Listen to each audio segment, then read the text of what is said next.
Request ಮಾಡ್ಕೊಳ್ತೀವಿ ಹಂಗ್ ಮಾಡಬೇಡಿ ಅಂತ ಹೇಳಿ ರಿಕ್ವೆಸ್ಟ್ ಮಾಡ್ಕೊಳ್ತೀವಿ. ಪಂಚಮಸಾಲಿ ಸರ್ ಲಾಠಿ ಚಾರ್ಜ್ ಮಾಡಿ ಮಾಡ್ತೀವಿ ಎಷ್ಟು ಮಟ್ಟಿಗೆ ಸರ್?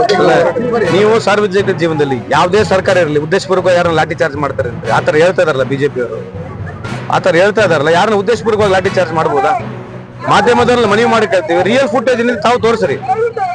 ನಾವ್ ಯಾರನ್ನ ಯಾಕ್ರೆ ಸರ್ಕಾರ ಲಿಂಗಾಯತ ವಿರೋಧಿ ಯಾಕ್ರೆ ಅಲ್ಲ ಆತರ ಆರೋಪ ಮಾಡಿದ್ರೆ ಹೆಂಗ್ರಿ ಮಾಡೋದು? ಇದೇ ಸ್ವಾಮಿಗಳು ಮತ್ತೆ ಕೇಂದ್ರದಲ್ಲಿ ಎಷ್ಟೋ ಜನ ರೈತರು ತೀರ್ಕೊಂಡಿದ್ರು, ಎಲ್ಲರೂ ಮಾತಾಡ್ಬೇಕಾಗಿತ್ತು. ರೈತರು ಸಾವಿರಗಟ್ಟಲೆ ರೈತರು ತೀರ್ಕೊಂಡೋದ್ರಲ್ಲಿ ನೋಡ್ರಿ. ನಮ್ಮ ಸರ್ಕಾರ ಆಗಿರ್ಲಿ ಯಾವುದೇ ಸರ್ಕಾರ ಇರಲಿ, ನಾಟ್ ಒನ್ ಯಾವ್ದು ಉದ್ದೇಶಪೂರ್ವಕವಾಗಿ ಇಂತ ಯಾವತ್ತೂ ಮಾಡಲ್ಲ. ಅಕಾರ್ಡಿಂಗ್ ಟು ಮೀ ಬಿಜೆಪಿ ಸರ್ಕಾರ ಇರಲಿ ಕಾಂಗ್ರೆಸ್ ಸರ್ಕಾರ ಇರಲಿ, ಇದಕ್ಕೆ ಯಾರ ಮೇಲೆ ಲಾಠಿ ಪ್ರಹಾರ ಮಾಡಿ ನಮ್ಗೇನ್ ಸಿಗದೆ? ಯಾವ್ದೇ ಸರ್ಕಾರಕ್ಕೆ ಮಾಡಿದ್ರೆ ಕೆಟ್ಟ ಹೆಸರು ಬರ್ತಾನೆ ಆತರ ಮಾಡಿದ್ರೆ. ಯಾವುದೇ ಸರ್ಕಾರಗಳು ಲಾಠಿ ಪ್ರಹಾರ ಮಾಡಿದ್ರೆ ಸರ್ಕಾರಕ್ಕೆ ಒಳ್ಳೆ ಹೆಸರು ಬರುತ್ತಾ? ಅಲ್ಲ ಅದು ಸರ್ಕಾರಕ್ಕೆ ಬಿಟ್ಟಿರ್ತಕ್ಕಂಥದ್ದು, ಮಾನ್ಯ ಮುಖ್ಯಮಂತ್ರಿಗೆ ಬಿಟ್ಟಿರ್ತಕ್ಕಂಥದ್ದು. ನನ್ನ ಸ್ಪಷ್ಟೀಕರಣ ಕೊಡ್ತಕ್ಕಂಥದ್ದು, ನೀವೇ ಗೌರ್ಮೆಂಟ್ ನಾಗಿರ್ಲಿ, ನಾಳೆ ನೀವು ಮುಖ್ಯಮಂತ್ರಿ ಆಗಲಿ, ಎದಕ್ಕೆ ಲಾಠಿ ಚಾರ್ಜ್ ಮಾಡಿ ಏನ್ ಸಿಗದೈತಿ ನಿಮಗೆ? ಸಿದ್ದರಾಮಯ್ಯ ಅವರು ಹಿಂದೂ ವಿರೋಧಿ ಅನ್ನೋದು ನೋಡಿ, ಹಿಂದೂ ವಿರೋಧಿ ಅಂತ ಯಾರು ಹೇಳಿದ್ರು? ನೀವ್ ಯಾಕಿಂತ ಪದಗಳನ್ನ ಬೆಳೆಸ್ತೀರಿ? ದಯಮಾಡಿ ಲೆಟ್ ಮಿ ಕಂಪ್ಲೀಟ್.